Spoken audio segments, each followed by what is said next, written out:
বড় বাড়ির চারপাশে আলো ঝলমলে সাজসজ্জা, চারিদিকে ক্যামেরা ক্লিকের শব্দ, হাসি, আনন্দ, গান, বাজনা সব মিলিয়ে যেন রূপকথার মতো এক বিয়ের আসর জমে উঠেছে।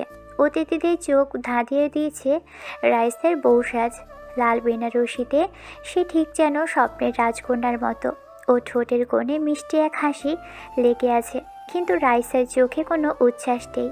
বিয়ের হালকা চাপা বিষণ্ণতা যেন ছায়া ফেলে রেখেছে তার সৌন্দর্যের উপর। মঞ্চে কাজী সাহেব বসে, বর আর কনে মুখোমুখি। কাজী বললেন, কোনে রাইসা বিনতে খালেদ, আপনি কি বিয়েতে কবুল বলছেন? রাইসা একটু নিঃশ্বাস নিল, ঠোঁট কাঁপছে ওর, চোখ দুটো অবচেতনভাবে হলরুমে ঘোরাফেরা করছে। হঠাৎ থামো, একটা বজ্র কণ্ঠধ্বনি শোনা যায়। সবাই চমকে ঘুরে তাকালো দরজার দিকে। হিংস্র ছায়ার মতো প্রবেশ করলো রোদ, কালো শার্ট, চোখে রাগের আগুন জ্বলজ্বল করছে। এক হাতে চকচকে পিস্তল, অন্য হাতে রক্তমাখা ছুরি। মুহূর্তেই আনন্দঘন পরিবেশ শীতল আতঙ্কে জমে গেল। কেউ বুঝে উঠতে পারছে না কি হচ্ছে। কয়েকজন আতঙ্কে চিৎকার করে। বর চেয়ার থেকে উঠে দাঁড়াতেই রোদ তার দিকে ইশারা করে। এক পাও সামনে আসিস না, তোকে মেরে ফেলতে এক সেকেন্ডও সময় লাগবে না। চুপচাপ ওখানে বসে থাক। চারপাশে আতঙ্ক বিরাজ করছে। রাইস তার নিথর হয়ে দাঁড়িয়ে আছে, তার ঠোঁট শুকিয়ে গেছে। কাজী সাহেব আর মঞ্চের অন্যরাও পিছনে সরে গেছে। রোদ ধীরে ধীরে মঞ্চে উঠল, এক দৃষ্টিতে তাকিয়ে রইল রাইসার দিকে।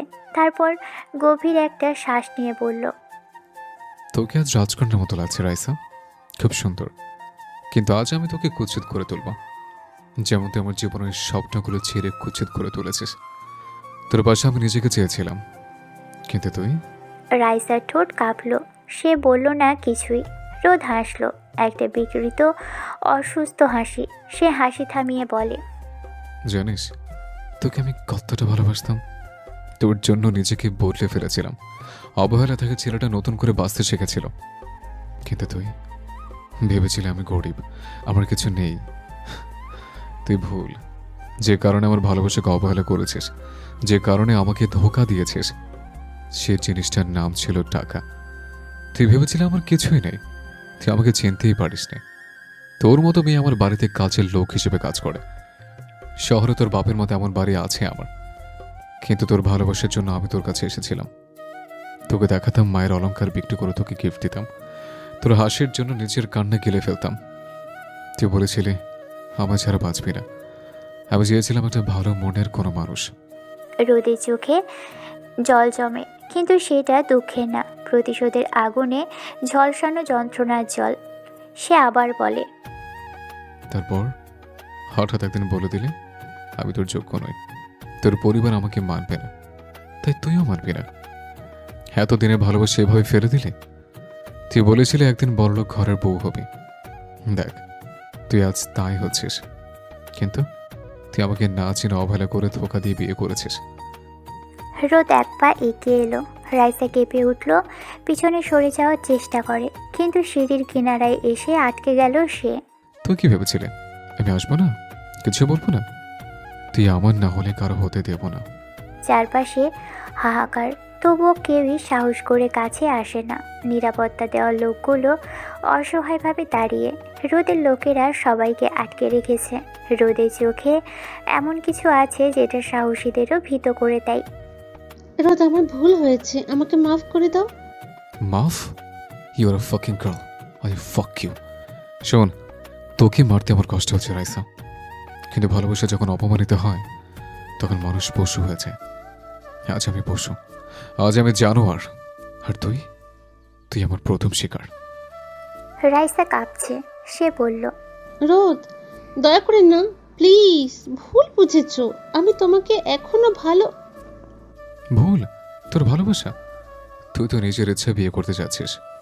তোর মুখে তো বলেছিলে বড়লোক ছাড়া বাঁচবি না। এখন কিসের অভিনয়? এক মুহূর্ত চুপ। রোদ এক পা এগিয়ে এলো, ছুরিটা তোলে, ধীরে ধীরে তার গলা, তার গালে ছুঁয়ে দিল। এই মুখটা আমি ভালোবাসতাম, আজ এই মুখটা আমি নষ্ট করব। তারপর দেয় ছুরির এক টান। রাইসার গালের পাশে রক্ত গড়িয়ে পড়ে। চিৎকার করে উঠল সে। তুই আমার ভালোবাসাকে অপমান করেছিস, আজ আমি তোকে অপমানিত করলাম। চারপাশে চিৎকার, আতঙ্ক, কান্না একসাথে প্রকট হয়। বর, আত্মীয় স্বজন সবাই স্তব্ধ। রোদ আরেকবার ছুরি চালালো রাইসার আরেকটা গালে। এবার রাইসা কাঁপতে কাঁপতে পড়ে যায় স্টেজের উপর। মেঝেতে লাল শাড়ির উপর রক্ত। রোদ হেসে উঠল। আজ থেকে তুই কারো বউ না, তুই শুধু আমার প্রতিশোধের স্মৃতি। তোর এই কাটা চেহারা দেখে কেউ ভালোবাসবে না। তারপর পিস্তলটা মাথার পাশে তুলে বলল, আর কেউ যদি ভাবে ভালোবাসাকে খেলা বানাবে, সে যেন জানে ভালোবাসা খেলনা না, সেটা আগুন। চলে যাচ্ছে আমি আজ। তোর মুখে যে বড় ক্ষত, যখন তুই আরের সামনে যাবি তখন আমার কথা মনে পড়বে। ঠিক এর জন্য তোকে বাঁচিয়ে রাখলাম, যেন তুই সবার জন্য উদাহরণ হয়ে থাকিস। ভালোবাসার নামে ধোঁকা যেন কেউ দেবার সাহস না পায়। রোদ কথাগুলো বলেই সে ঘুরে দরজার দিকে হাঁটা ধরে। কেউ থামানোর সাহস করে না রোদকে। রোদের পিছনে শুধু রক্ত, কান্না আর এক বিয়ের ট্র্যাজিক সমাপ্তি ঘটে গেছে। সকাল 8টা। নরম রোদের আলো জানালার ভিতর দিয়ে পরে রোদের মুখে এসে লাগছে। এই রোদ, যার নামই রোদ, সে নিজেই আজকাল বুঝে উঠতে পারছে না তার নিজের জীবনে কোনো উষ্ণতা আছে কিনা। অথচ ওর মা তাকে এই নাম রেখেছিল খুব আবেগ নিয়ে। তখন সে ছিল এই সংসারের প্রথম আলো, প্রথম সন্তান। কিন্তু সেই মা বহু আগেই মারা গেছেন। আর রোদ আজ অনেকটা অনাহুত, অবহেলিত এক ছায়ার মতো হয়ে আছে মহসিন সাহেবের পরিবারে। নতুন মা রত্না তাকে সন্তান নয় বোঝা ভাবেন। সৎ ভাই রিফাত আর বোন রিশা যেন তার অস্তিত্বই অস্বীকার করে। আর রোদের বাবা, তিনিও যেন আজকাল কেবল সংসার আর চাকরিতেই ব্যস্ত। রোদ এখন 27 বছরের তরুণ। ভার্সিটির পাশাপাশি চাকরি খোঁজার চেষ্টা করেছে, চাকরি পায়নি এখনও।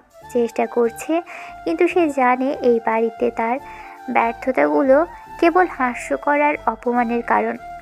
ওই রোদ, আর কতদিন বসে বসে খাবি এই বাড়িতে? সকাল 8টা বেজেছে। রত্নার গলা ভেসে এলো। রোদ ঘুম থেকে উঠে পাঞ্জাবি পরে বারান্দায় এসেছিল একটু শান্তি পাওয়ার আশায়, কিন্তু সেই শান্তিতে নিষিদ্ধ তার জন্য। বারান্দা কেবল রত্নার ছেলে মেয়েদের জন্যই। রোদ যেন বাড়ির অতিথিও না, সে কিছু বললও না। নীরবে পায়ে আঙুল দিয়ে মেঝেতে দাগ কাটতে থাকে। তুই কোনো কাজ করিস না, আই করিস না, এমন ছেলের জন্য ঘর খাবার কেন ব্যয় করবো আমরা? শোন রিফাত, তোর এই ভাইটা তোর বাসার পোষা বিড়াল হয়ে গেছে, শুধু খাই আর বসে থাকি। রোদ কিছু বলল না, সে অভ্যস্ত এমন কথা শুনে। তবে তার এই পৃথিবীতে কেউ যদি সত্যিই থাকে বা যে মানুষ মনে করতো তাকে, সেটা হলো রাইসা, তার কলেজের ক্লাসমেট। তাদের প্রথম দেখা ক্লাস 7-এ, কিন্তু ভালো বন্ধুত্ব গড়ে ওঠে কলেজ আর ভার্সিটিতে উঠেই। রাইসার মতো মেয়ে রোদের জীবনে আশীর্বাদ ছিল। কথা বলতো, হেসে উঠত, মাঝে মাঝে পরীক্ষার আগের রাতেই কল করে পড়া বুঝে নিত। রোদের মনে হতো এই মেয়েটা বুঝি তার জীবনের সত্যিকারেরই অংশ হতে চলেছে, এমন একজন যার সামনে সে নিজেকে অকপটে মেলে ধরতে পারে। রাইসা ছিল এক কথায় মুগ্ধকর, সুন্দর, মেধাবী আর সবার চোখে সেরা। কিন্তু সে যখন রোদের সঙ্গে কথা বলতো, তাতে কোনো অহংকার ছিল না, বরং অনেক যত্ন ছিল, স্নেহ ছিল। রোদ ধীরে ধীরে তাকে ভালোবেসে ফেলেছিল, কিন্তু বলার সাহস হয়নি। তবু ভালোবাসা বোঝানো না হলেও সে রাইসার জন্য প্রতিদিন কলেজে আগে যেত, খাতা নিয়ে বসতো, তার জন্য টিফিন বানিয়ে নিত। এমনকি বাসায় এসে সে রাতে যখন রাইসা হোয়াটসঅ্যাপে আজ তুই অনেক হেল্প করলি বলতো, তখন তার রাতটা স্বপ্নের মতো কেটে যেত। রাইসা রোদ একে অপরকে ভালোবাসতো।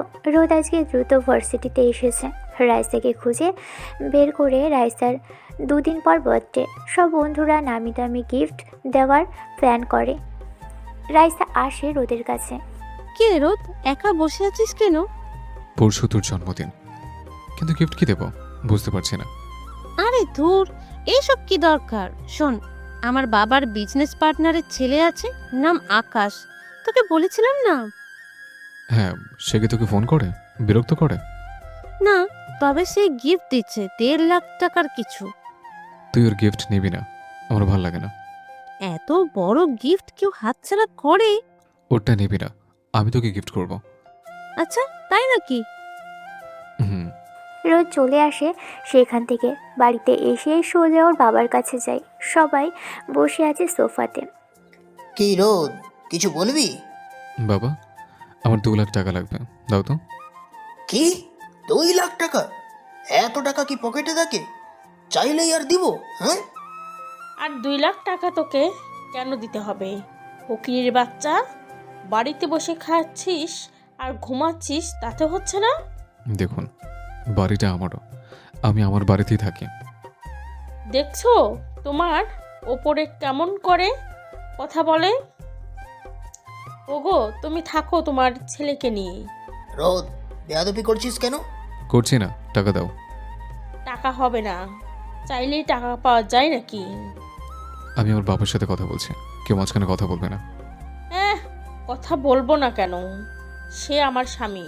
টাকা হবে না, যা এখান থেকে। বাবা, টাকা দাও তো। আচ্ছা, কি করবি এত টাকা? লাগবে, দাও। দেখো কোথায় গিয়ে নেশা টেশা করে বেড়াবে। দিন দিন যে অমানুষ হচ্ছে, খালি খাবে আর ঘুমাবে। বাপটার যে বয়স হচ্ছে, কেন বিজনেসটার হাল ধরা যায় না? আমি আমারটা নিচ্ছি, কারো বাপের বাড়ি থেকে আনার জিনিসটা। তোর এত বড় সাহস! ওগো, খোটা দিচ্ছে। থাকবো না আমি। আর সে টাকা চাচ্ছে, কালকে বাড়ি চাইবে, তারপর ঘর থেকে আমাদের বের করে দিবে। ওগো, আমি কই যাব? আমি ঘর কখন চাইলাম? আর তাছাড়া আমার যদি দরকার হয় তো নিজে সব বুঝে নেব। রোদ ভেতরে যা, পরে দেখছি, যা এখন যা। বুঝতে পেরেছি, তুমি টাকা দেবে না, বেশ, দিও না। রোদ আর কোনো কথা বলে না। এরপর রোদ নিজের ঘরের দিকে ফিরে আসে, যেখানে তার মায়ের স্মৃতি আঁকা আছে প্রতিটি কোণায়। ওর মায়ের দেওয়া শেষ স্মৃতিচিহ্ন, একটি চুড়ি আর কিছু পুরনো দুল, যেগুলো সাবধানে বের করে সে। এই সামান্য জিনিসগুলো তার মায়ের ভালোবাসার শেষ চিহ্ন ছিল। বুকে একরাশ কষ্ট নিয়ে রোদ সেগুলো বিক্রি করার উদ্দেশ্যে বাজারে চলে যায়। তার হাতে আসে 2.5 লক্ষ টাকা, যা সে রাইসার জন্য ঘরে সুরক্ষিত রাখে, কারণ পরদিনই রাইসার জন্মদিন। এদিকে বাড়িতে রত্না, রিফাত, রিপা 3 মূর্তি বসে আছে। তারা গভীর ষড়যন্ত্রে লিপ্ত। রিফাত বলে, মা দেখেছো রোদ ভাইয়া কেমন করে কথা বলে তোমার সাথে? তোমাকে সে মা হিসেবে একদম মানতে চায় না। রত্না বেশ রেগে বলে, ওর একটা ব্যবস্থা করতেই হবে। ওকে বাড়ি থেকে বের না করলে তোর বাবার সব কিছু হাতিয়ে নিবে, তারপর আমাদেরকে বের করে দিবে। ওকে সহজ ছাড়বো না। রত্নার চোখে প্রতিশোধের আগুন জ্বলে ওঠে। রিপা কিছুটা দ্বিধান্বিত হয়ে বলে, কিন্তু বাবা কেন ওকে বের করে দেবে? আর তোমার কথায় তো ভাইয়া বের হবে না, বরং ঝামেলা করবে। বাবা কি তার বড় ছেলেকে সহজে বের করে দেবে নাকি? রিপার কথায় রত্না হেসে ওঠে। সেই হাসি যেন ষড়যন্ত্রের শানিত রূপ। সে পান মুখে নিয়ে বলে, সে ব্যবস্থা আমি করব, চিন্তা করিস না। আমি দেখছি কে কাকে বের করে, সেটা আমিও ভালো করেই জানি।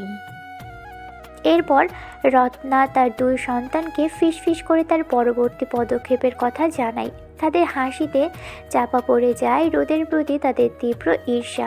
রত্না মনে মনে বলে, আগের ঘরের ছেলে তুমি, আমাকে তুমি চেনো নাকি? কি করতে পারি আমি রোদ? অন্যদিকে রোদ রাইসার জন্য মন দিয়ে কেনাকাটা করে। তার হাতে ছিল 2 লক্ষ টাকা নিয়ে কেনা একটা সোনার চেন, যা রাইসার প্রতি তার গভীর ভালোবাসার প্রতীক। চেনটি নিয়ে সে রাইসার বাড়িতে আসে। জন্মদিনের আমেজে বাড়ি ভর্তি গেস্ট, কিন্তু কোথাও রাইসাকে দেখা যাচ্ছে না। দুপুর থেকে রাইসা রোদের ফোন রিসিভ করেনি, যা রোদের মনে এক অজানা অস্থিরতা সৃষ্টি করে। তার মন কোনোভাবেই শান্তি পাচ্ছিল না। রাইসার কিছু হলো নাকি? অস্থিরতা নিয়ে রোদ রাইসার বাড়ির পিছনের দিকে হাঁটে, যদি মনটা একটু শান্ত হয়। কিন্তু সেদিকে এনে গাছের ছায়ায় অন্ধকারে সে যা দেখে তার জন্য সে প্রস্তুত ছিল না। রাইসা একটা গাছের নিচে কারো কাঁধে মাথা রেখে বসে আছে। রোদ এক পা এগোতেই থমকে দাঁড়ায়। রাইসার কথাগুলো যেন তার হৃদয়ে তীক্ষ্ণ তীরের মতো বিঁধে। রাইসা আলতো স্বরে ওর পাশে বসে থাকা আকাশ নামের ছেলেটাকে বলে, আকাশ কবে বিয়ে করবে আমাকে? কবে আমেরিকাতে নিয়ে যাবে? ভালো লাগছে না আর। তোমার সে বয়ফ্রেন্ড রোদ আছে না, ওটার কি খবর? আকাশের কণ্ঠস্বরও রোদের কানে আসে। আকাশের কথায় রাইসা হেসে ওঠে। সে হাসি রোদের কাছে বিষের মতো লাগে। রাইসা বলে, আবার তার কথা বলছো? আরে ধুর, কিসের রোদ? ওটাকে তো ব্যবহার করেছি মাত্র। ছেলেটা পড়াশোনায় ভালো ছিল, নোটসের জন্য একটু প্রেম দেখাতে হয়েছে, এই আর কি। বেচারা তোমার কথা শুনে রেগে যায়। ওটা তো তুচ্ছ টাইম পাস, বুঝো না?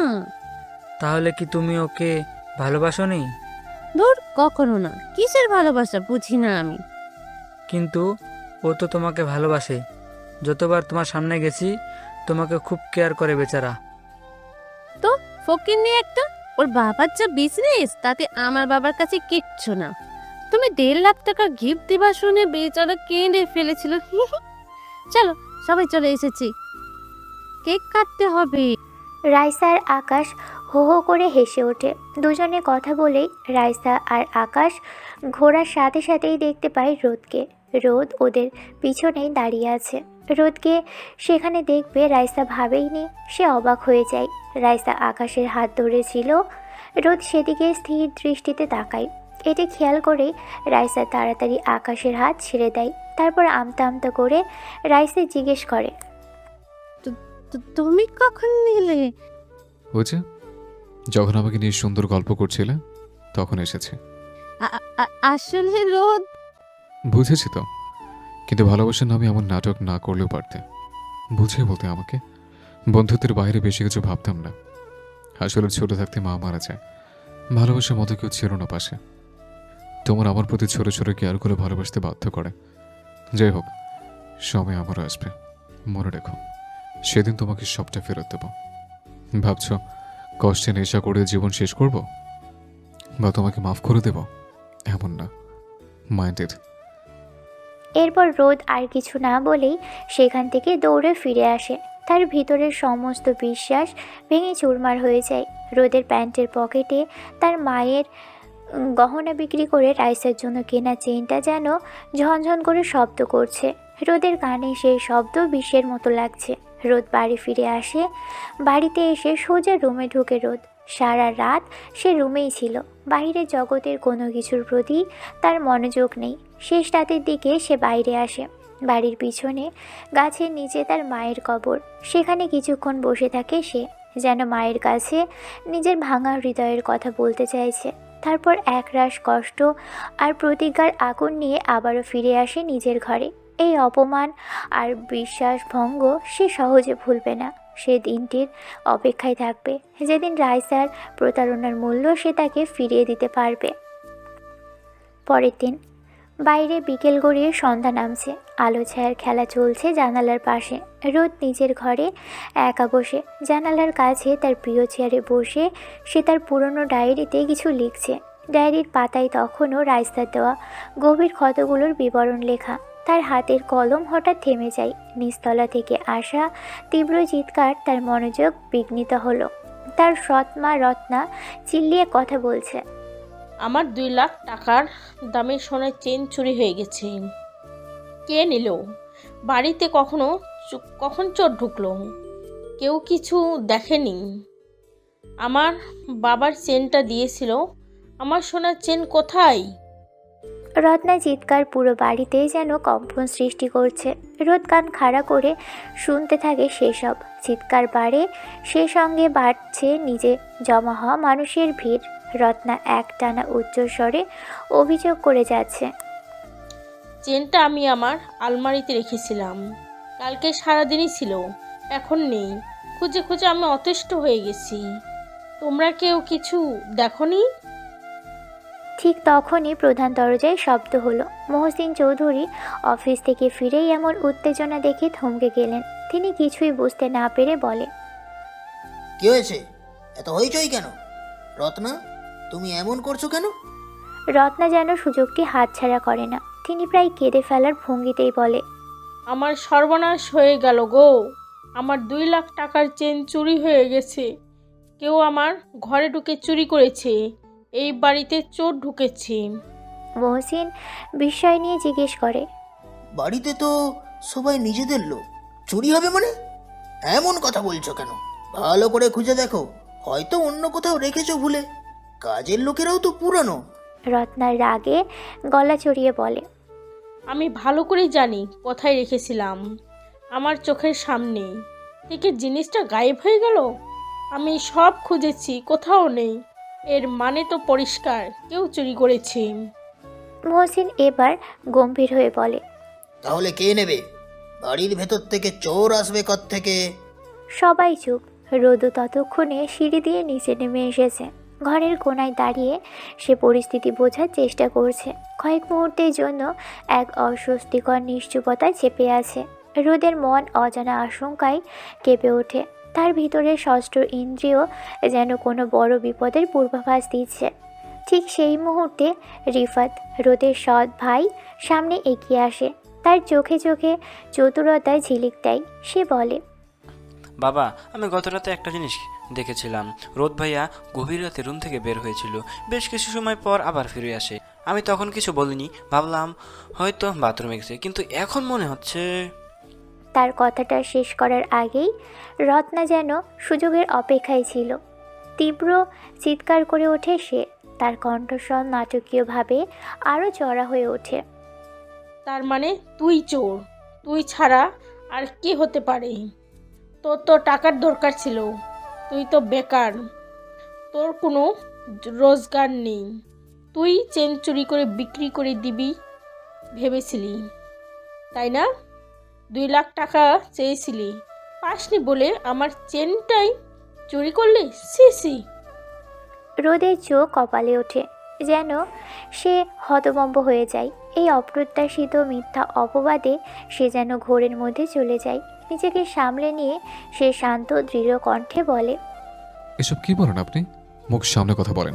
আমি কিছু করিনি। এসব কথা বন্ধ করেন আপনারা। রোদ ধীরে ধীরে কথাটি বললেও তাতে মিশেছিল বিস্ময় আর কষ্ট। মহসিন রাগে থমথমে হয়ে যান। তার মুখ দেখে মনে হচ্ছে তিনি যেন নিজের কানকেই বিশ্বাস করতে পারছেন না। রোদ, তুই কি সত্যিই এতটা নিচে নেমে গেছিস? টাকার জন্য এই কাজ করতে হলো তোর? হ্যাঁ, তুই তো সৎ মায়ের জিনিস চুরি করেছিস। সে না হয় তখন বারণ করেছিল, তাই বলে ওর চেনটা এভাবে নিবি? হ্যাঁ। মহসিন সাহেবের কথা শুনে রোদ অসহায়ভাবে চারপাশে তাকায়, কিন্তু সেখানে কারো চোখেই তার প্রতি কোনো বিশ্বাস নেই। রিপা, রিফাত, এমনকি তার বাবার চোখেও তীব্র অবিশ্বাস আর ঘৃণা দেখতে পায় রোদ। যেন সবাই তাকে অপরাধী হিসেবেই ধরে নিয়েছে, যেন এই অপবাদ তার কপালে লিখন। রোদের গলা কেঁপে ওঠে। সে বলে, বাবা, এসব কি বলছো? আমি বলছি তো আমি চুরি করিনি।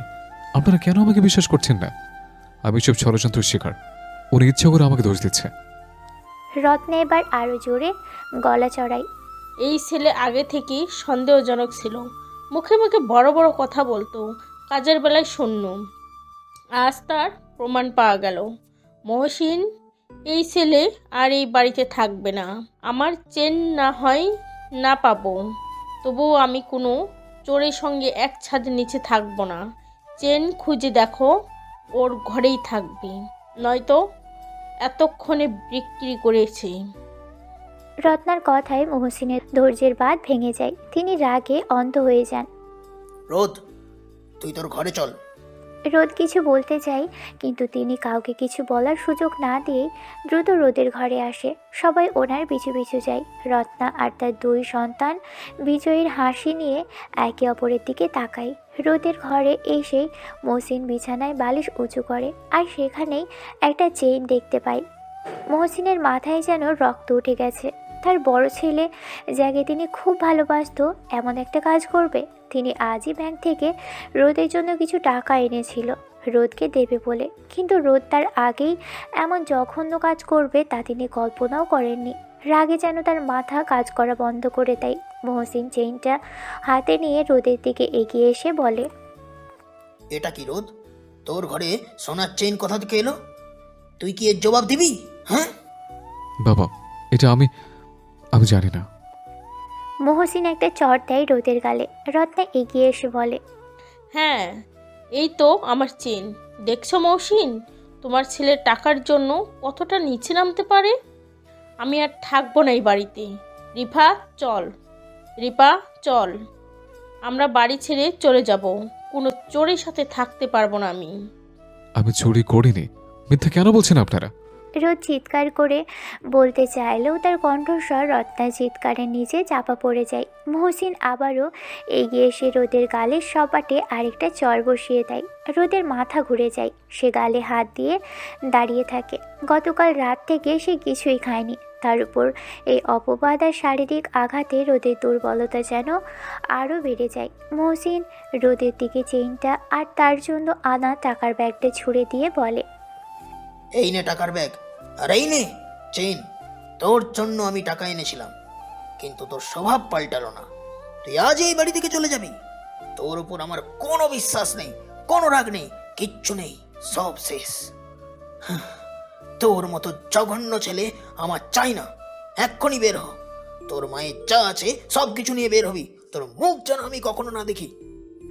সবার চোখে তখন শুধুই ঘৃণা, অবিশ্বাসে ভরা। আর ওদের চারপাশে যেন এক দুঃস্বপ্ন ঘনিয়ে আসছে। সে বোঝে এটা শেষ। তার নিজের বাবা, তার পরিবার, যাদের সে নিজের বলে জানতো, তারা আজ তাকে চোর বানিয়ে তাড়িয়ে দিয়েছে। সে কোনো কথা বলে না, সে নিজের ব্যাগ গোছাতে শুরু করে। রোদ বাড়ি থেকে বের হয়েছে, পিঠে ঝুলছে সে স্মৃতিজড়িত জিনিসপত্র বোঝাই করা ব্যাগ। রোদের মায়ের হাতে সেলাই করা কাঁথা, পুরনো চিঠি, কয়েকটি প্রিয় শাড়ি, সবটাই যেন তার শেষ আশ্রয়। হাতে আরেকটি ব্যাগ ধরে আছে, সেটাতে আছে তার বাবার দেওয়া 2 লক্ষ টাকা। এটা এনেছে বিশেষ একটা কারণে।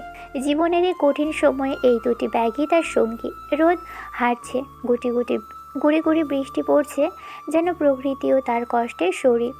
তার গন্তব্য জানা নেই, তবে মনে মনে ঠিক করেছে স্টেশনের দিকে যাবে, যেখান থেকে একটা ট্রেন ধরে চলে যাবে তার মায়ের গ্রামে, যেখানে হয়তো একটু শান্তি খুঁজে পাবে, যেখানে সে পরিচিত হতে পারবে তার নিজের পরিচয়ে, কারো অপবাদ বহন না করে।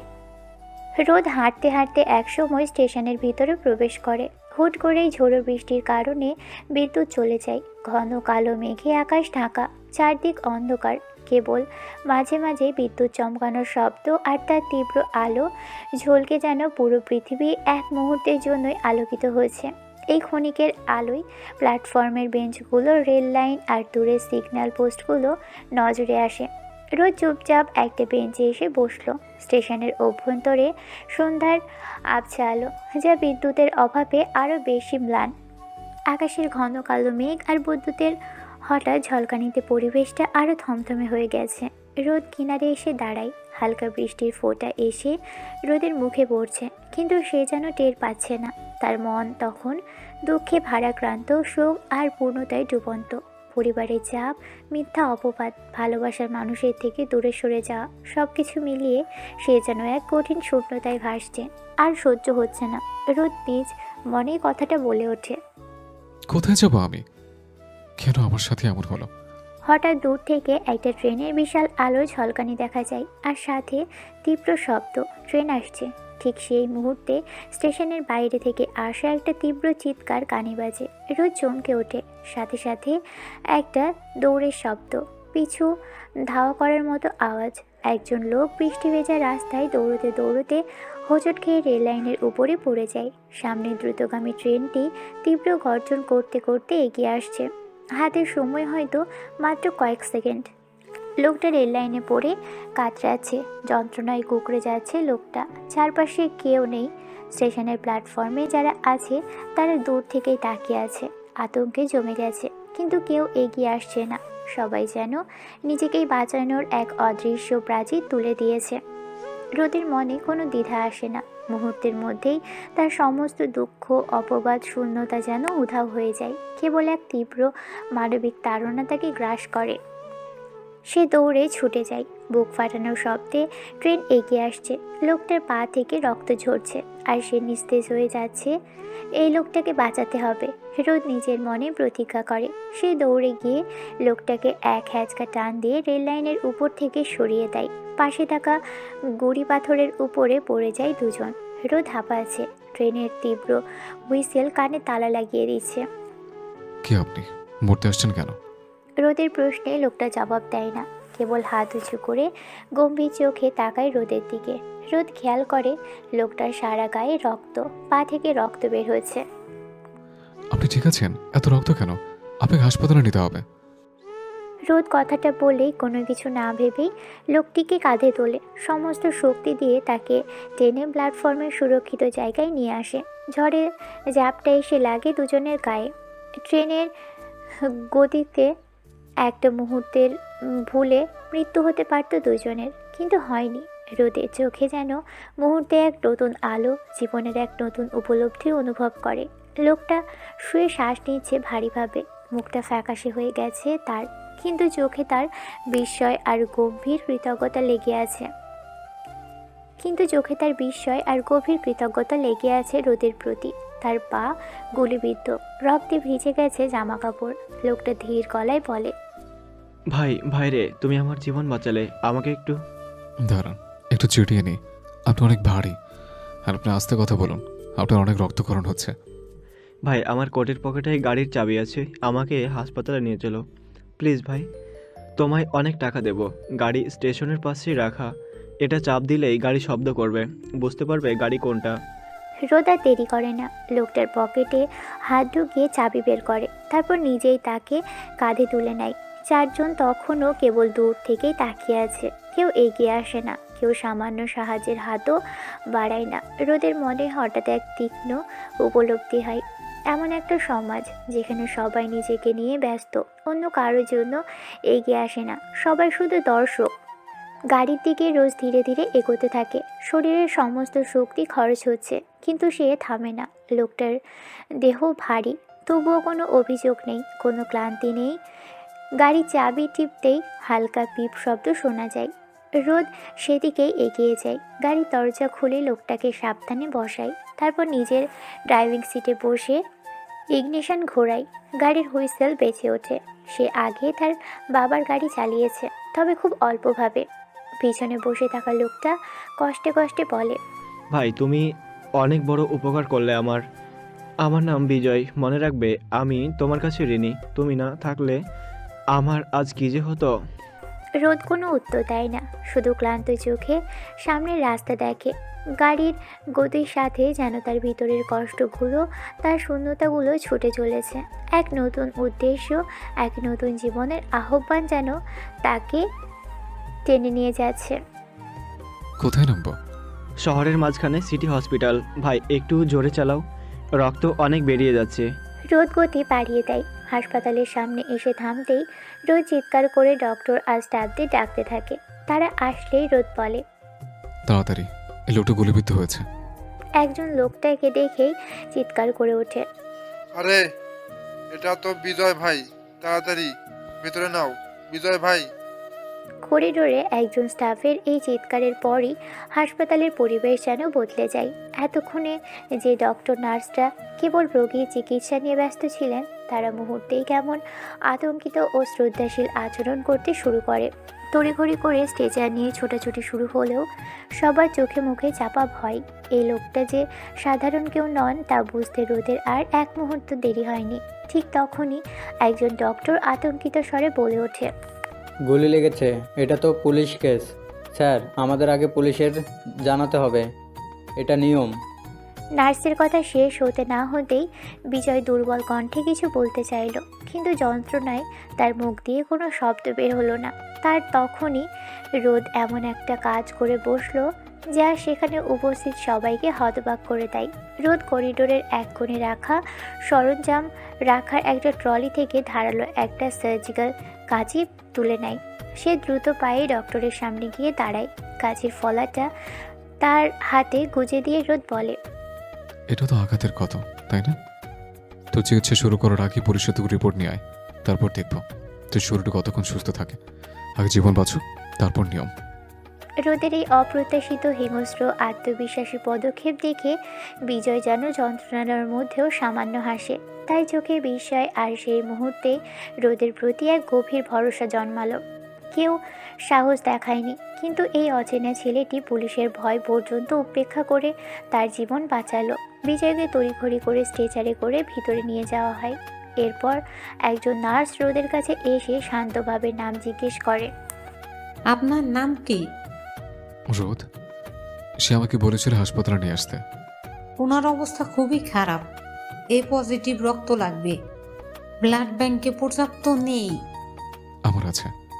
আমার রক্তের গ্রুপ এ পজিটিভ, নিতে পারেন। আচ্ছা আসুন। রোদ রক্ত দেয়। রক্ত দেওয়ার পর ক্লান্ত শরীর নিয়ে সে আবারও এসে করিডোরে এসে বেঞ্চে এসে বসে। প্রায় 2 ঘন্টা পর একজন সিনিয়র ডক্টর এসে রোদের পাশে দাঁড়ালো। তার চোখে মুখে স্পষ্ট কৃতজ্ঞতা লেগে আছে। আপনি কি মিস্টার রোদ? আপনি যেভাবে সময় মতো ওনাকে এখানে এনেছেন, উনি বেঁচে গেছেন। আপনার সাহসিকতা অবিশ্বাস্য। আর 5 মিনিট দেরি হলে হয়তো প্রাণ যেত। আপনি ওনাকে দ্বিতীয়বার জীবন দিয়েছেন। ডক্টরের কথাগুলো রোদের কানে যেন মধুর সঙ্গীতের মতো বাজতে থাকে। জীবনে এই প্রথমবার সে বুক ভরে নিঃশ্বাস নিল। ডক্টর আবারও বলে, আমরা সব ব্যবস্থা করেছি, ওনার জ্ঞান দ্রুত ফিরবে। আপাতত উনি আশঙ্কামুক্ত। সময় পেরিয়ে যায়, রাত বাড়ে। হাসপাতালের নিয়ন আলোতে রোদ কখন যে চেয়ারে বসে ঘুমিয়ে গেছে সে টেরই পায়নি। ওদিকে আইসিইউর নিবিড় পর্যবেক্ষণে থাকা বিজয়ের জ্ঞান ফেরে। সে দেখে তার ফোন টেবিলের উপর রাখা। বিজয় ফোন হাতে নিয়ে তার গার্ড আর বিশ্বস্ত লোকেদের ফোন করে জানায়। কিছুক্ষণের মধ্যেই হাসপাতালের করিডোরে তীব্র উত্তেজনা ছড়িয়ে পড়ে। দ্রুত গতিতে বিজয়ের একটা সুঠামদেহী দল হাসপাতালে এসে পৌঁছয়। সবার পরনেই কালো পোশাক, চোখে মুখে পাথরের মতো কঠিন ভাব, সবার হাতেই পিস্তল। করিডোরের পরিবেশ মুহূর্তেই পাল্টে যায়। রোদ তখনও ঘুমোচ্ছে। ঠিক তখনই সেই 20 জনের দলের মধ্যে থেকেই একজন দেহরক্ষীর মতো দেখতে লোক এসে রোদের সামনে দাঁড়ায়। তার কণ্ঠস্বর কর্কশ ভঙ্গিতে রোদকে প্রশ্ন করে, এই যে শুনছেন, স্যার আপনাকে ভেতরে ডাকছেন, উঠুন। এই যে ভাই। রোদ লাফ দিয়ে ওঠে। করিডোরের 20 জন লোক আর সবার হাতে পিস্তল দেখে তার সারা শরীর শিউরে ওঠে। এক মুহূর্তের জন্য তার ভিতরে ভয় ঢোকে, কিন্তু সেই ভয় দ্রুতই এক অজানা শক্তিতে পরিণত হয়। গার্ড আবারও কথাটা বলে, আপনি তো রোদ, আপনাকে বিজয় স্যার ডাকছে। নামটা রোদের মনে আছে। সে রোদ ধীর পায়ে ভিতরে ঢোকে। বিজয় তখনও শুয়ে আছে, হাতে স্যালাইন চলছে। রোদকে দেখে বিজয় তাকে ইঙ্গিত করে কাছে আসতে বলে, এসো রোদ, বসো এখানে। রোদ এসে বসে। রোদ এখনো বুঝতে পারছে না কি হয়েছে এতক্ষণে, আর বিজয় লোকটা আসলে কে। বিজয় বলে, তোমার নাম কি বললে যেন? জি, রোদ। রোদ, তুমি জানো না তুমি আমাকে আজকে আমার জন্য কি করলে? এই শহরের মধ্যে আমার অনেক সূত্র আছে। এখানে আমাকে কেউ আহত দেখলে হাসবে, কেউ মরে যেতে দেখলে পার্টি দেবে। তুমি আমাকে বাঁচালে।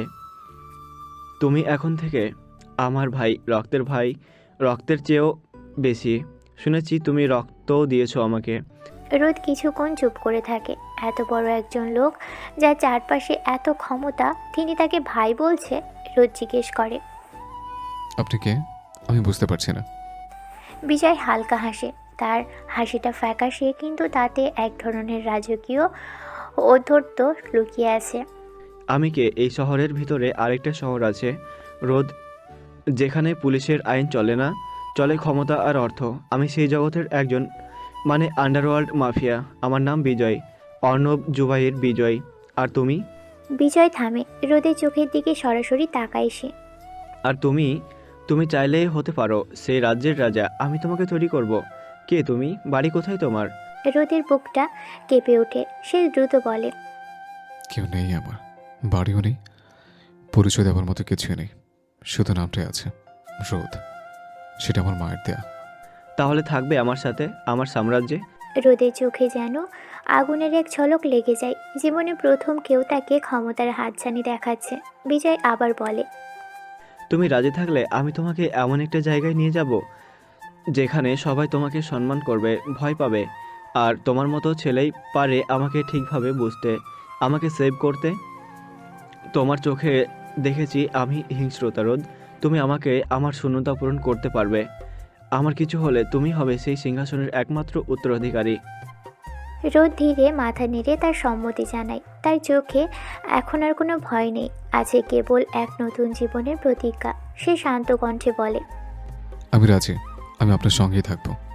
বাইরে তখনও মুষলধারে বৃষ্টি পড়ছে, আর ভিতরে ক্ষমতার রক্তের এক নতুন সম্পর্ক জন্ম নিল। বৃষ্টি ভেজা সন্ধ্যাবেলা। গেট খুলে রোদকে নিয়ে একটা বিরাট বড় বাড়িতে ঢুকলো বিজয়। বেশ সুন্দর একটা দোতলা বাড়ি, কিন্তু আশ্চর্যজনক ফাঁকা। বাড়ির ভিতরে আছে বাড়ির দেয়াল জুড়ে পুরনো ছবি, তবে বেশ পরিপাটিভাবেই আছে সব কিছু। চুপচাপ একটা পরিবেশ, যেন অনেক দিন কেউ এখানে থাকেইনি। তবে চারপাশ বেশ পরিষ্কার।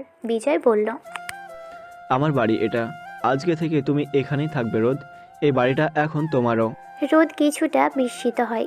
এমন একটা বিরাট বাড়ি এমন নিঃসঙ্গ কেন? সে আস্তে করে জিজ্ঞেস করে। আপনি এখানে একা থাকেন? বিজয় একটু হেসে বলে, একদম একা না, আমার ছোট বোন কুয়াশাও থাকে। বাবা মা অনেক আগেই চলে গেছে উপরে, তখন থেকে আমি ওর ভাই, বাবা, মা সব কিছু। আর সেই এখানে থাকে। ঠিক তখনই সিঁড়ি দিয়ে নেমে আসে একটা মেয়ে। সাদা সালোয়ার কামিজ, চোখে ক্লান্তি আর কৌতূহলের ছাপ লেগে আছে তার, সাথে যেন টেনশনের প্রতিমা চেহারায়। বিজয় বলে, ওই যে আমার বোন কুয়াশা। রোদ তাকায় সেদিকে। কুয়াশা দৌড়ে এসে বিজয়কে জড়িয়ে ধরে। বিজয় তার পিঠে হাত বোলাতে থাকে। কুয়াশা বলে, ভাইয়া, পুরো 2 দিন কোথায় ছিলে? ফোন কেন ধরনি? জানো কত টেনশন হচ্ছিল। সেদিন বাড়ি থেকে দ্রুত বের হয়ে গিয়েছিলে, বলেছিলে দ্রুত ফিরবে, আর ফিরলে 2 দিন পর। তোমার পায়ে কি হয়েছে? আর সে কে? কুয়াশা একসাথে অনেকগুলো প্রশ্ন করবে বিজয় তা ভাবেনি। রোদ কিছুটা দূরে দাঁড়িয়ে ওদেরকে দেখছে। বিজয় রোদের দিকে তাকিয়ে কুয়াশাকে বলে, একটু শান্ত হ। ওর নাম রোদ, আর আমার পায়ে গুলি লেগেছিল, আর আমাকে ওই বাঁচিয়েছে। গুলি খেয়ে দৌড়াতে দৌড়াতে ট্রেনের রেল লাইনে পড়ে গিয়েছিলাম। সে সময় ট্রেন আসে, ঠিক সময় টেনে তোলে আমাকে, না হলে আমি বাঁচতাম না। ও হ্যাঁ, ঠিক সময় হসপিটালে নিয়ে আসে। বিজয়ের কথা শুনে কুয়াশা তাকিয়ে থাকে রোদের দিকে। বিস্ময়ে মুখে হাত চলে যায়। ভাইয়ের এমন অবস্থা শুনে চোখে জলও জমে কুয়াশার। কি, তোমার গুলি লেগেছিল? উফ, একটা কথাও শোনো না তুমি। বাচ্চাদের মতো তুমি সব সময় ছুটোছুটি করো। কেন করো? বলি বিয়ে করতে, সেটাও করবে না। এই যে নতুন ছেলে, আমার ভাইয়াকে বাঁচানোর পর ভাইয়াকে একটা মেয়ে দেখে বিয়ে করিয়ে বাড়িতে আনতে পারতে, তবেই না আমি খুশি হতাম। কুয়াশার এহেন কথায় রোদ হেসে ফেলে। তাছাড়া ডিরেক্ট তুমি করে বলেছে কুয়াশা তাকে। রোদ বুঝে যায় মেয়েটা অনেকটাই মিশুক। বিজয়ও হাসতে থাকে। কুয়াশা বসা থেকে উঠে রোদের কাছে আসে, তারপর বলে, তুমি তুমি ভাইয়াকে বাঁচিয়েছো, সেটার জন্য ধন্যবাদ। সত্যিই ধন্যবাদ। সে ছাড়া আমার কেউ নেই। এত বলি বাইরে গেলে গার্ডের সাথে করে নিয়ে যেতে, কথাই শোনে না। সব কিছুর জন্য এত দূরে এসে আড়ালে থাকি, তবুও আমার নিয়ে না হয় চিন্তা নেই, কিন্তু বাইরে গেলে ভাইয়া যে কি করে, টেনশন তো কমেই না। রোদ একটু অপ্রস্তুত হয়ে যায়। আসলে আমি বাসে ছিলাম, আর ওভাবে। তুমি জানো না, তুমি আমাদের একটা জীবন ফিরিয়ে দিয়েছো। আমার সব কিছু আমার ভাইয়া। জানো, আমাকে একদিন একটা ছেলে হাত ধরেছিল, বাজে কথা বলেছিল। ভাইয়া ছেলেটার হাত কেটে নেয়। উনি এমনিতে অনেক ভালো। আচ্ছা, সবাই ফ্রেশ হয়ে আসো, খাবার দিচ্ছি। কুয়াশা এটা বলে চলে যায় রান্নাঘরে। বিজয় রোদকে ডাকে। রোদকে বলে, এটাই আমার বোন, আমাকে আমার মায়ের মতো শাসন করে। আসলে রোদ, আমি গ্যাংস্টার হতে চাইনি, কিন্তু আমার মা বাবাকে ওরা মেরে ফেলে। তারপর থেকেই আমি এমন। যাই হোক, বাদ দে, যা ফ্রেশ হয়ে আয়। কুয়াশা দারুণ রাধে, তোর কোনো কাজ নেই বুঝলি। আমার বোনকে শুধু দেখে রাখবি, বলা যায় বডিগার্ড তুই। রোদ কিছু না বলেই চলে যায়। কুয়াশা মেয়েটা রাইসার থেকেও সুন্দরী, চঞ্চল মিশুক। রোদের কাছে কুয়াশাকে বেশ লেগেছে। সময় পেরিয়ে যায়। রাতের খাবার খেতে বসে 3 জন। বিজয় চুপচাপ খাচ্ছে। রোদ চেয়ারে বসে মাঝে মাঝে তাকাচ্ছে দেয়ালের দিকে। পুরনো কিছু ছবি, বিজয় আর কুয়াশার ছোটবেলার ছবি সেখানে সাঁটানো। কুয়াশা বলে, খাচ্ছ না কেন? নতুন ছেলে, নাম যেন কি? হ্যাঁ, রোদ। রোদ আসলে কুয়াশা পালায়, তাই না ভাইয়া? রোদের সাথে কুয়াশা পেরে ওঠে না। রোদ খা, মাছের ভুনাটা দারুণ হয়েছে। এ বাড়িতে সে একা থাকে, সিক্রেট বাড়ি, তুই ছাড়া আর কেউ জানে না। বাড়ির বাইরে গার্ডরা থাকে। ও আচ্ছা, খাচ্ছি। তুমি কোথা থেকে এসেছো রোদ? ঠিক বলার মতো কোনো জায়গা নেই। আমি অনেক ঘুরেছি, থাকার জায়গা নেই। একসময় মনে হয়েছিল গ্রামে চলে যাব। মৃতমায়ের ছবি ছাড়া আমার কাছে কিছুই নেই আর। কিন্তু আজ মনে হচ্ছে জীবনটা আবার শুরু হতে পারে। ভাই আছে যে এখন আমার। বিজয় চুপচাপ শোনে, তারপর উঠে যায়। কুয়াশার চোখে মন খারাপের রেশ। ওদের তিনজনের কারোরই মা নেই। কুয়াশা যাদের মা বাবা নেই তাদেরকে অনেক ভালোবাসে। বিজয় দূর থেকেই বলে, কুয়াশা, রোদের জন্য তোর পাশের রুমটা ঠিক করে দিস। বিজয় চলে যায়। দুজনে খাবার শেষ করে কুয়াশা নিয়ে আসে রোদকে তার পাশের রুমে। রোদ আর কিছু না ভেবেই শুয়ে পড়ে। পরদিন সকালে কুয়াশা রান্নাঘরে কাজ করছে। রোদ ঘুম থেকে উঠে ফ্রেশ হয়ে নিচে আসে, রান্নাঘরের দিকে উকি দেয়, দেখে কুয়াশা রাঁধছে। কুয়াশার পিছনে দাঁড়িয়ে রোদ বলে, কিছু সাহায্য করব? উঠেছো? কিন্তু তুমি তো মেহমান। বিজয় ভাইয়া তো বললো এবারে এখন আমারও, তাই না? তাহলে তো আমি অতিথি নই। হালকা হাসির মাঝেই একটা আত্মীয়তা জন্ম হয়। রোদ এসে কুয়াশার কাছে হেল্প করে। কিছু সময় আগে বিজয় এসে দেখে যায় দুজনেই রান্না করছে। বিজয় খুশি, তার বোনের জন্য এমন একজন ছেলেকেই তো সে খুঁজছিল।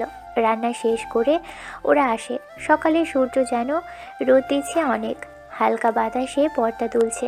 গায়ে হিলিয়ে সোফায় বসে আছে বিজয়, হাতে ধরা ফোন। তার কণ্ঠ স্বাভাবিক, কিন্তু চোখের দৃষ্টি তীক্ষ্ণ। যুদ্ধে যাবার আগে যেরকম হয়। ফোনের ওপাশ থেকে ভেসে এলো এক ভরাট গলা। সহকারী আমির হোসেন ফোন করছে। বিজয় ভাই, এমপি শফিকের মাল আজকে আসতেছে বর্ডার থেকে। ওর মাল আজকে আটকাইতে হইব। বিজয় গলায় সামান্য গাম্ভীর্য এনে বলল, আচ্ছা, মাল কোথায় নামছে? ওর পুরান ঘাটিতে রাত 11টার পর আইব। ওগুলা আমরা তুলে নেব। ওর এলাকায় ঢুকতে দেওয়া যাবে না, অন্য জায়গায় বিক্রি করব। বিজয় সামান্য চিন্তিত মুখে বলল। ঠিক আছে, আমি আসবো রাতে। সব কিছু দেখে শুনে রাখিস। ওপাশ থেকে আমির হোসেন গম্ভীর সুরে বলে উঠল, একাই আসিয়েন, কারোর সাথে না, বোঝেনি তো। হুম। বিজয় ফোনটা রেখে দেওয়া মাত্রই যে কথোপকথনটা হলো তা সাধারণ নয়। বিজয় আর এমপি শফিকের ভিতরে পুরনো শত্রুতা আছে। শফিক ইন্ডিয়া থেকে চুরাই মাল দেশে আনে, আর এটা বিজয় বহু আগে থেকেই বন্ধ করতে চায়। তবুও শফিক শোনে না। আর শফিকই পুলিশ দিয়ে বিজয়কে 2 দিন আগে মারার প্ল্যান করে। বিজয় সেদিন একা ছিল। গুলি খেয়ে সে স্টেশনের দিকে দৌড়ে যায়, আর রোদের সাথেও দেখা হয়। বিজয় একটু খুঁড়িয়ে খুঁড়িয়ে রুমে পায়চারি করতে থাকে। ঠিক তখনই রুমে প্রবেশ করে রোদ আর কুয়াশা।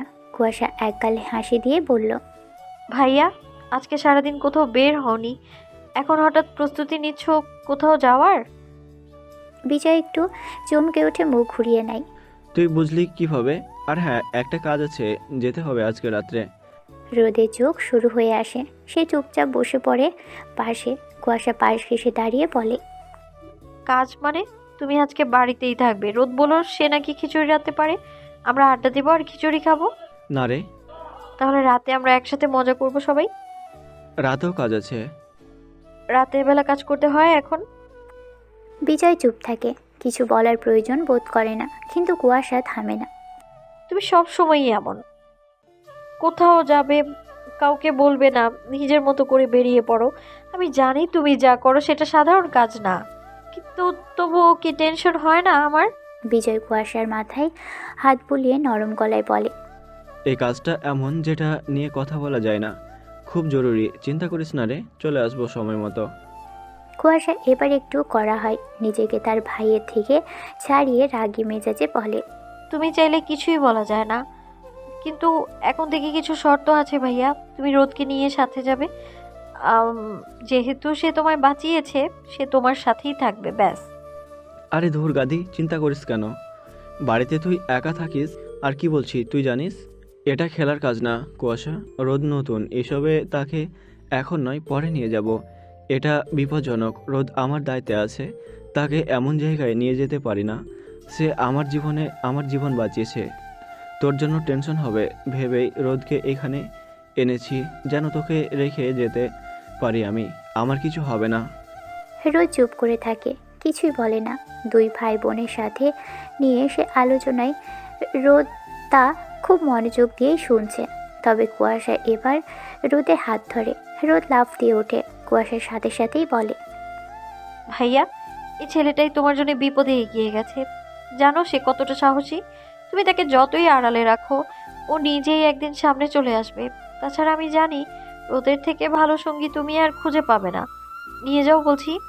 তুই বুঝতে পারছিস না কুয়াশা, আমি কোথায় যাচ্ছি, কার সাথে যাচ্ছি, কি হতে পারে তার কিছুই তোরা জানিস না। বড় বিপদও হতে পারে।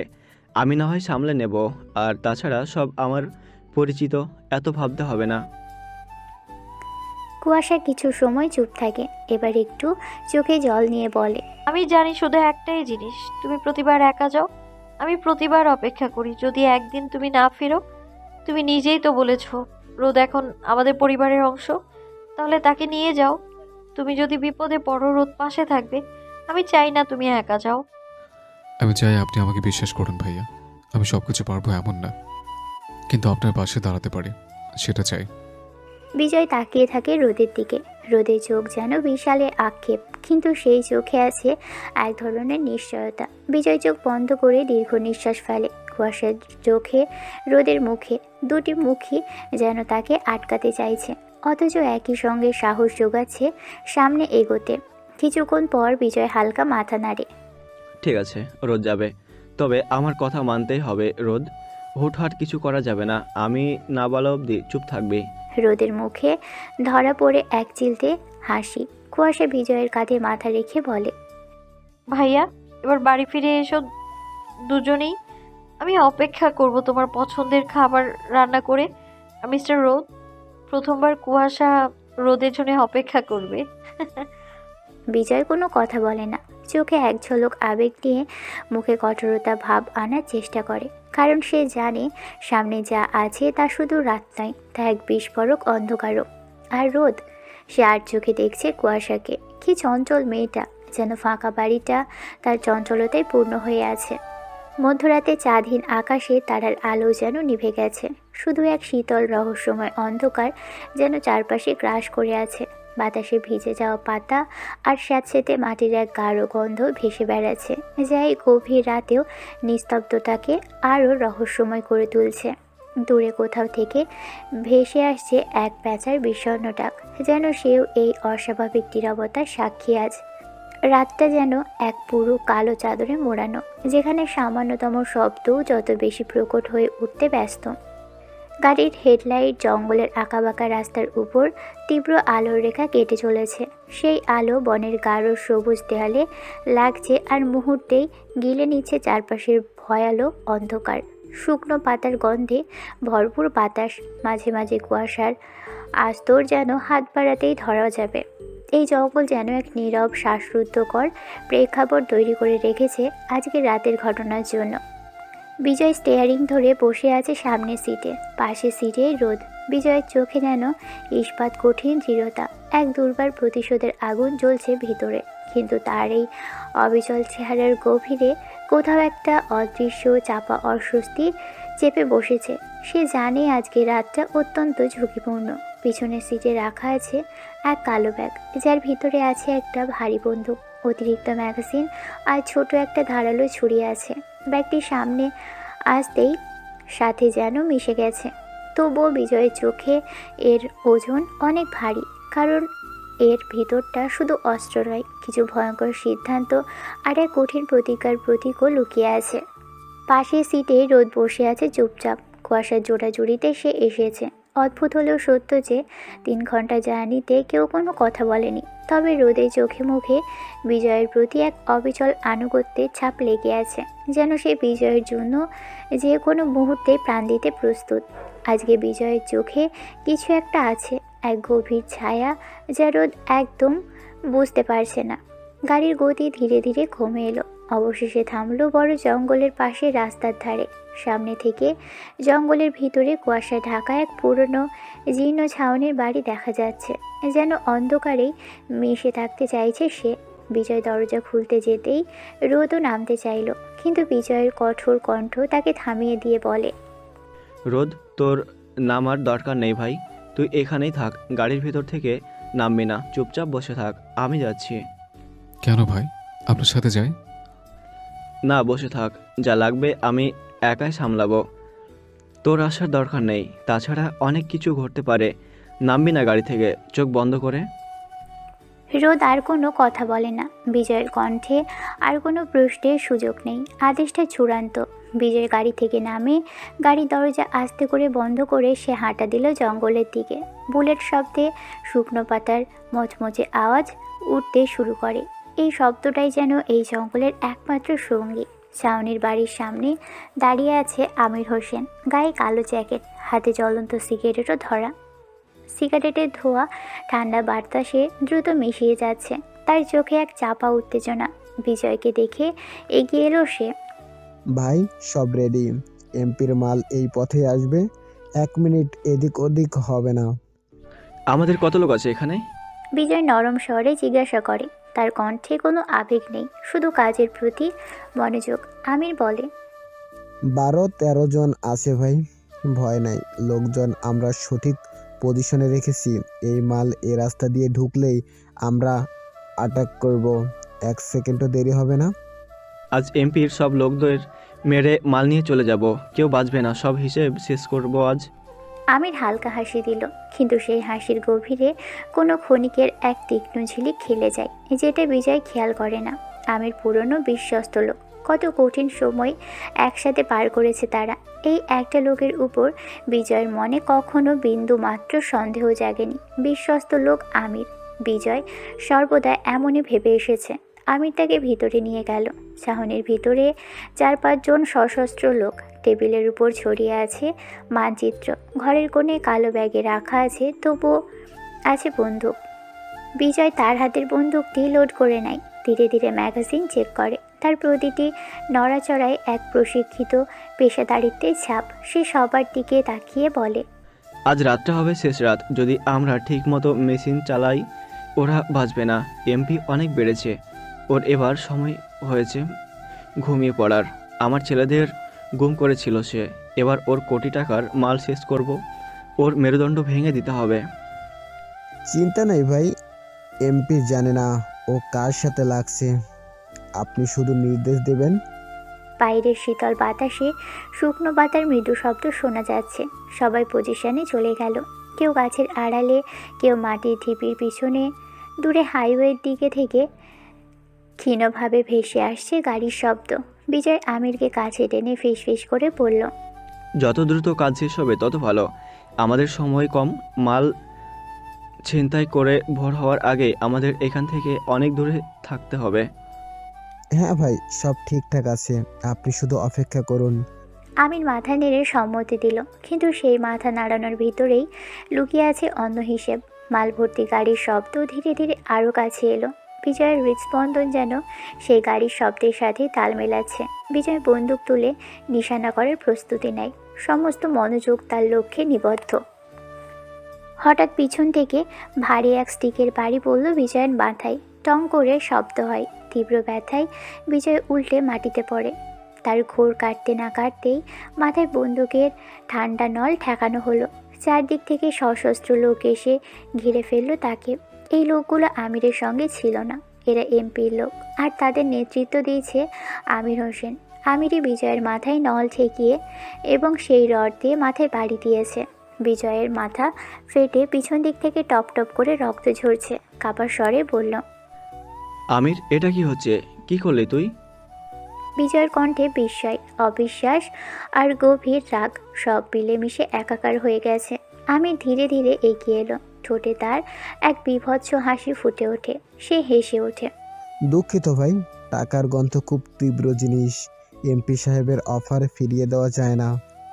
তোমাকে সরালে 1 কোটি, অনেক ভেবেও তোমার প্রতি সিদ্ধান্ত নিতে পারিনি। তুমি তো শুধু প্রতিশোধের কথা ভাবছিলে, আমি ভাবলাম আমার ভবিষ্যতের কথা। তুই আমার সাথে এটা করলি? এত বছর তোকে কাছে মানুষ করলাম, নিজের ভাইয়ের মতো দেখলাম, আর তুই এমপির ট্র্যাপে পড়লি। ও কাজ হাসিল করে তোকে দুনিয়া থেকে সরাবে, নয়তো জেলে পাঠাবে। আমির, ও কাউকে ছাড়ে না। তুই টাকার কাছে বিক্রি হয়ে গেলি, আমার সাথে এমনটা করলি। তুই তো বিশ্বস্ত ছিলি রে। ছিলাম ভাই, এখন আমি এমপির লোক। তোমাকে মারতে সে 1 কোটি দেবে, আর তোমার মালও পাবো। ক্ষমা করো ভাই, ব্যবসাটা ব্যক্তিগত নয়। 8-10 জন ছেলেরা সবাই বিজয়কে চারপাশ থেকে ঘিরে ধরে। সবার হাতেই পিস্তল, ওর দিকেই তাক করে আছে। কিন্তু সে কিছুতেই মেনে নিতে পারছে না আমির এমনটা করবে। বিজয়ের ভিতর যেন আগুন জ্বলে উঠল, কিন্তু এতগুলো বন্দুকের সামনে সে বড্ড অসহায়। তার পাশে কেউ নেই। এমন সময় আরও একটা গাড়ি আসতে দেখা যায়। দূর থেকে গাড়ির আলো চোখে পড়ছে। দ্রুত গতিতে গাড়িটা রাস্তায় ধুলো ওড়াতে ওড়াতে এসে থামলো বিজয়ের সামনে।